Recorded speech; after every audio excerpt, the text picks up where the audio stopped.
Hey, how's your day? I'm Hyde, and today we're talking about the round robin tournament featuring the first 10 structure decks. Now, these structure decks are beloved by many Yu-Gi-Oh! Players around the world. For some, it was their first foray into Yu-Gi-Oh! And for me, they got me back into the game after a few years' hiatus. I grabbed the Warriors Triumph structure deck, being a card game. Competitive spirit urges many people to look at these decks and make a call.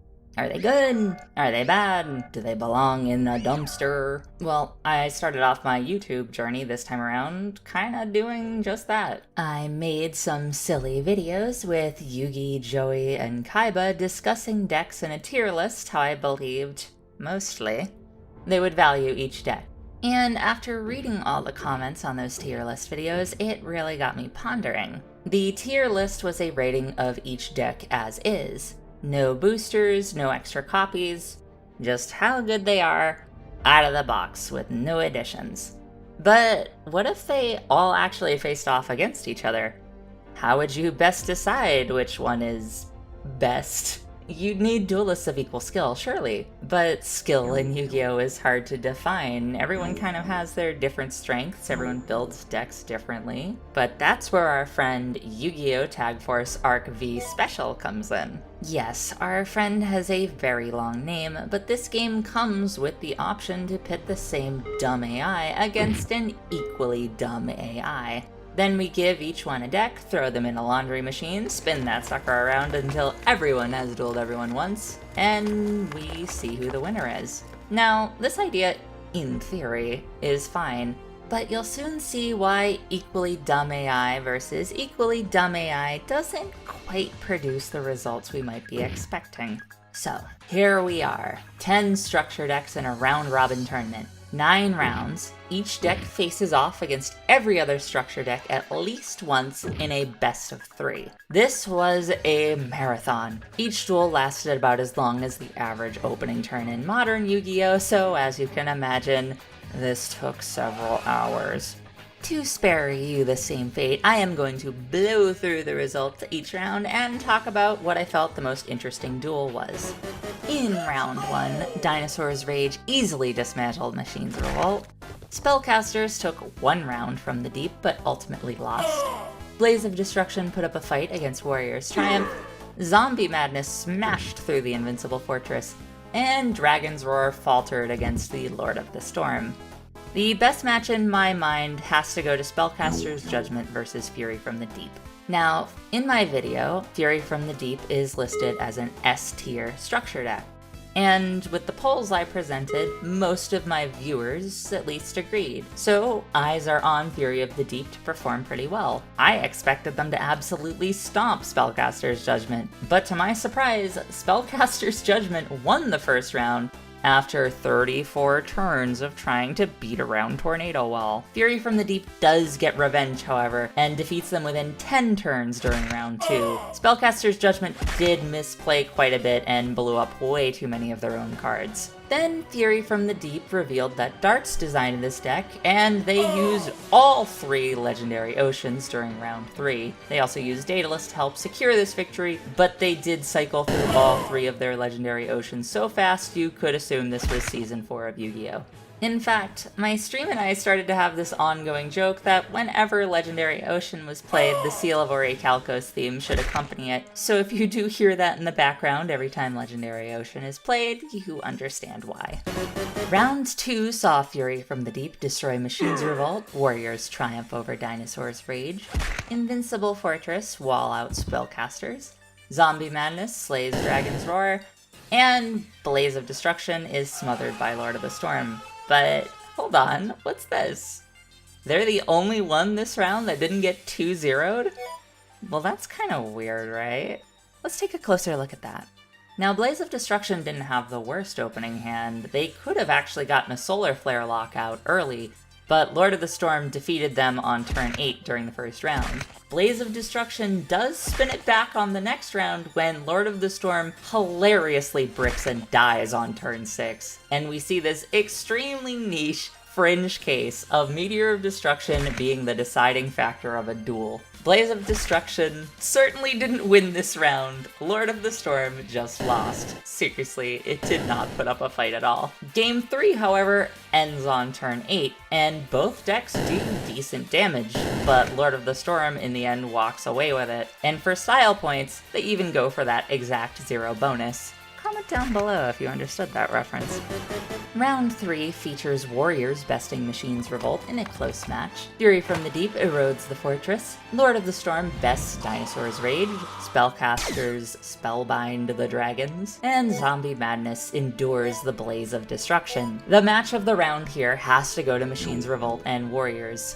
Now, there's no gold star being given out here for good play, but I felt we should highlight Machines Revolt. In my second poll, a majority believed, myself included, that it was one of the better structure decks, but we're 3 rounds in and it's been struggling against the competition. Now, why is that? Duel 1 shows us a bit why here. Aside from its boss monsters, Fear Golem and Gajiltron Dragon, the rest of its monsters are very punchable, with few options to defend them. Warriors open with a pretty mid opener, but it still secures them a victory on turn 8, even with suboptimal play. However, on round 2, we see what I believe most people think of when Machines Revolt comes to mind. The gadgets allow the deck to go +1, thin the deck out a bit, they defend their weaker monsters with some spells and traps, and then they eventually summon Evil Iron Giant to immediately violate the laws of robotics until victory is achieved. A strong looking round for them to be sure, but here's the problem. They kind of need this opening early. The deck as is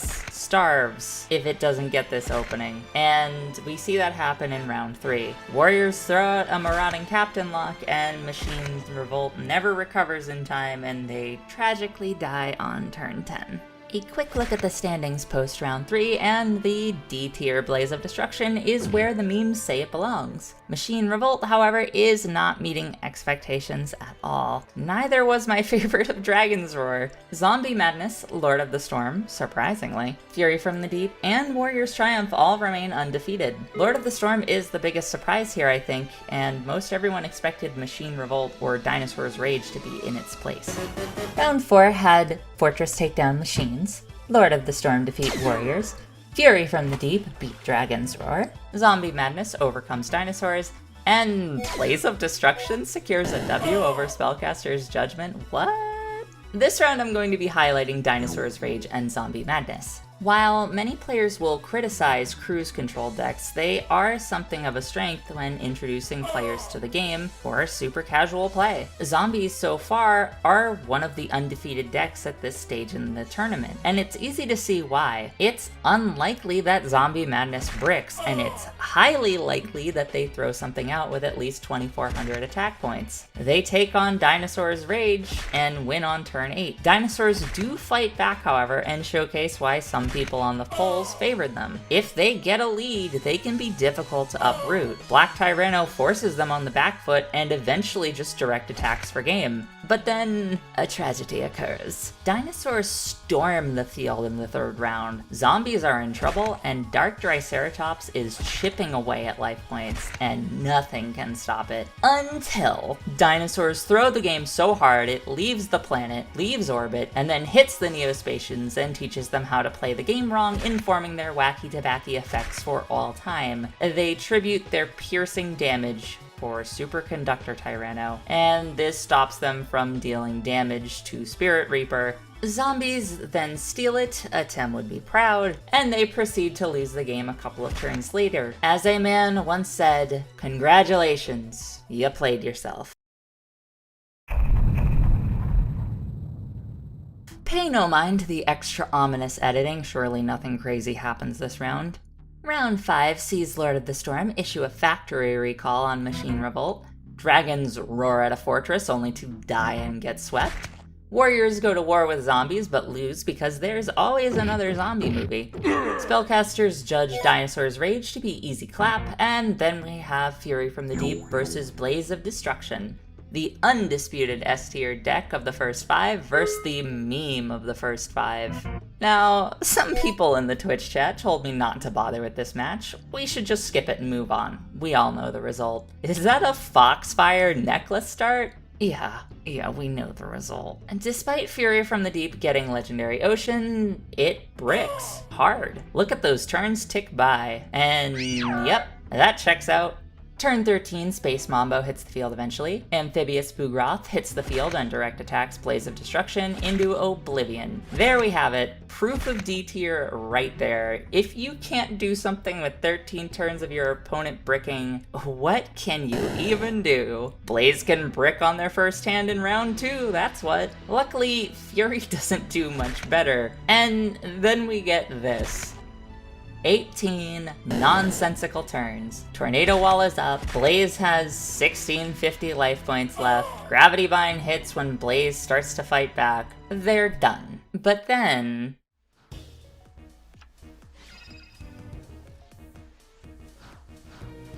Okay, if there were ever a time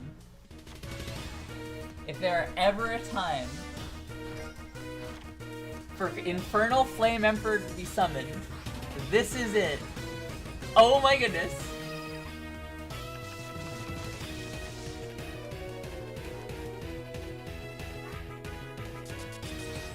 Oh shit. Oh my goodness. The Infernal Flame Emperor takes out the entire back row. Is Blaze of Destruction going to take a round off of Fury from the Deep? Blaze of Destruction is so low. Oh my god. Blaze of Destruction takes a round off Fury from the Deep. The Emperor arrives and breaks the entire field. The effect I had memed on for not having burn salvages this duel and gives Blaze of Destruction a win. And the duel goes to round 3. Honestly, I was proud of them. I never expected that win. Now, in round 3, Fury starts off strong. Their Tornado Wall is up, but Blaze takes care of it. Level Limit comes out, Baseball Kid takes out Tribe Infecting Virus, and Blaze of Destruction beats Fury from the Deep live on stream. An underdog story if there was ever going to be one in this tournament. Fury from the Deep had not lost yet. For its first defeat to go to Blaze of Destruction, maybe I was happy for the Jaden adjacent believers in the deck. Round 6 sees the battle of the only defeated Machine Revolt versus the only defeated Dragon's Roar. Dragon's Roar manages the win, Zombie Madness defeats Lord of the Storm, Invincible Fortress contains the Blaze of Destruction, Bronze smashes Brain as Warriors defeat Spellcasters, and Fury from the Deep loses again, this time to Dinosaur's Rage. Apparently that loss to Blaze of Destruction shook the deck's confidence. On round 6, we are going to highlight Dragon's Roar and Machine Revolt. Now, of all the decks, these two had not managed a single win. In fact, in the Dragon Roar quarter, Red Eyes hasn't even been seen, let alone Darkness Dragon. Surely the ace monster would help turn the tide, even as fragile as it was. Well, this is where we run into one of the two problems with the deck. Either Dragon's Roar legit never drew the cards needed to make Darkness Dragon, or more likely,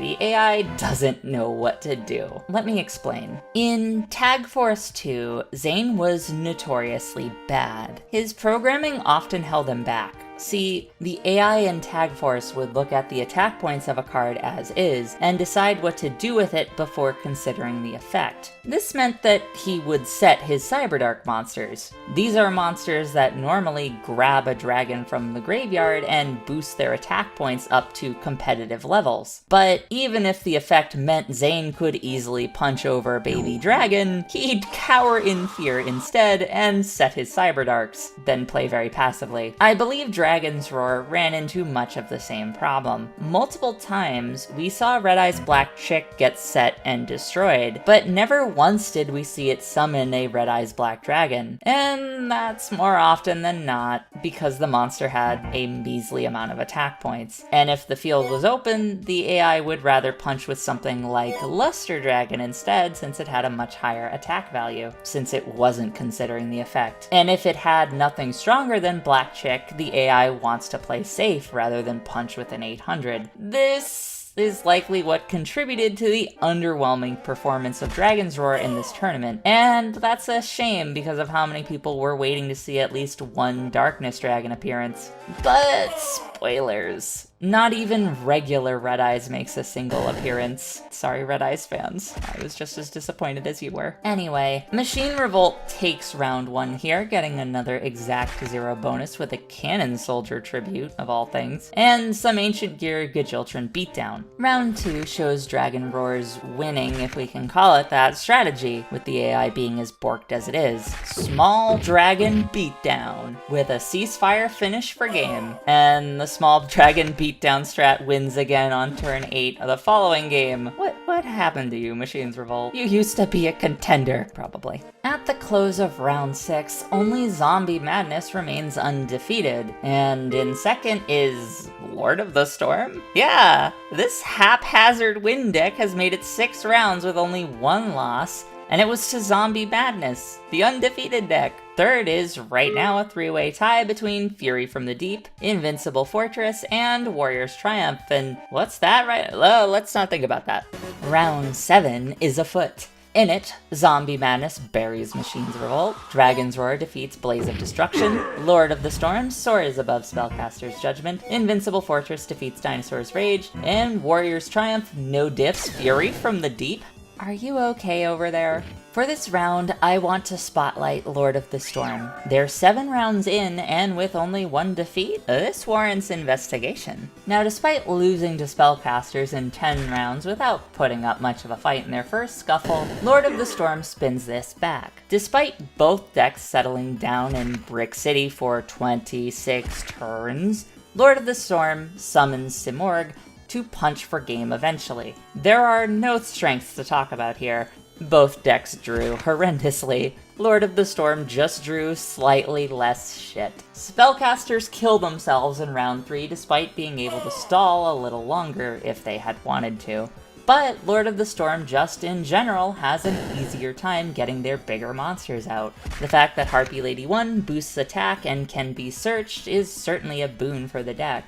But the deck also has an easier time dealing with spells and traps. Harpy's Hunting Ground blows things up, and Swift Birdman Joe throws them back into the hand. And I think this definitely contributed to their placement in the tournament. Round 8 sees Blaze of Destruction melting machines, zombies madden some spellcasters, dinosaurs rage louder than dragons roar, Fury from the Deep.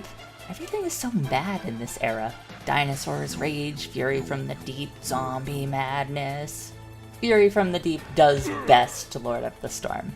This was a round of mostly squash matches, the only exception being Invincible Fortress versus Warriors. Which Fortress wins? Let's talk about this match. The first round is a 29-turn duel, and while I wish I could say it was a non-stop roller coaster ride with unexpected twists and turns, the AI was really starting to show its strategical limitations. Warriors could have won this duel tens of turns ago by just summoning Goblin Attack Force and chillin'. But no, that wasn't good enough. They also had to beat Ordeal of a Traveler, which, by the way, they were especially bad at that game. They would not accept any other win state. It took them until the very last possible turn, but they guessed right and tributed for game. Ectoplasmer sucks, dude. Anyway, Warriors get turn 13, putting up very little resistance in the next round, and in round 3, it isn't much better. They get beat down by turn 12, having difficulty after they overcommit with a Swift Gaia and Goblin Attack Force combo. The AI loves to overcommit, by the way. Round 9 features the battle of the high-tier decks, Zombie Madness and Fury from the Deep. Spellcasters dealing machines their 9th defeat in a row. Oh, poor machines. Warriors besting dragons, Fortress enduring the storm, and Blaze of Destruction goes out in a blaze of glory by besting dinosaurs. So let's talk about the Clash of the Titans here. The scientifically proven, kinda, S-tier deck versus the hypothetical S-tier deck. Who survives? The first round goes like you would expect a championship duel to go. It lasts about 24 rounds, and both sides pull out big combos. Eventually the board gets clear, and the winner is whoever draws a playable monster first. Of course, zombies pull this win thanks to Call of the Mummy preventing them from going to Brick City. Fury from the Deep, however, gets angry enough to go at zombies with a rush of low levels, which manages to get the job done by turn 8. Round 3 hype! Round 3 goes 18 turns, and both sides pull out some good moves. Despair from the Dark puts Fury from the Deep on the back foot, but a critical creature swap looks to turn the tide, until Compulsory kicks him back off the field, only for him to return later for Zombie Madness and secure the W. Vampire Genesis, the boss of this deck? Please. We all know who should be on the cover. This card absolutely helped carry this deck to victory. So where does that leave us? After 9 rounds, the dust has settled, and what does it reveal?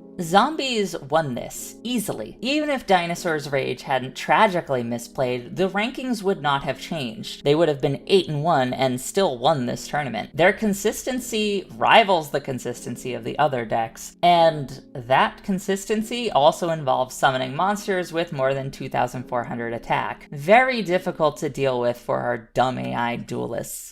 Invincible Fortress was easily a dark horse here. It came in second. Its subversive nature shows that it was built to kind of mess things up for normal decks. Ectoplasmer just keeps the field too empty on the enemy side, while its own monsters can dodge the effect if they want to, and then still damage life points. Only Fury from the Deep and Zombie Madness could best it. Third is actually a tie between Lord of the Storm and Warrior's Triumph. Both consistently performed well, and that's just likely due to the sheer number of low-level monsters that kept their hands playable. Warriors had an easier time punching over other creatures, and Lord of the Storm consistently didn't have to deal with back rows. Lord of the Storm, I think, would rank higher than Warriors here just due to the placement of who they defeated. And here, down in 5th, or 4th if you want to look at it that way, is Fury from the Deep. Its placement is honestly surprising. It went from undefeated in the first 4 rounds until Blaze of Destruction unbalanced it. It then pulled a Zane, went on a short losing streak before getting one more win under its belt, and then it finally falls to zombies again in the last round. Warrior's Triumph and Dinosaur's Rage also bested it. Just below Fury from the Deep we got, well,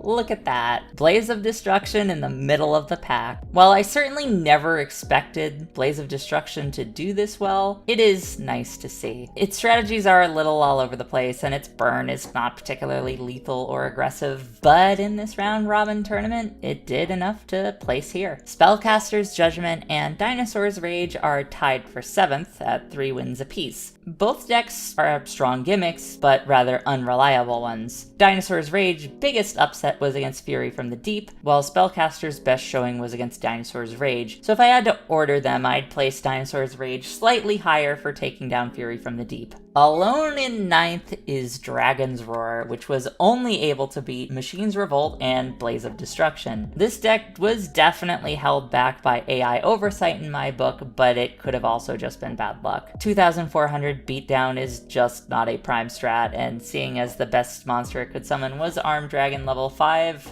that was peak Dragon's Roar for this tournament, sadly. But then in 10th we have Machine's Revolt. What are you doing here, man? So with this super scientific data, does this prove that zombies are the greatest of the original 10? Is Machine Revolt trash bin tier? Is Fury from the Deep actually pretty mid?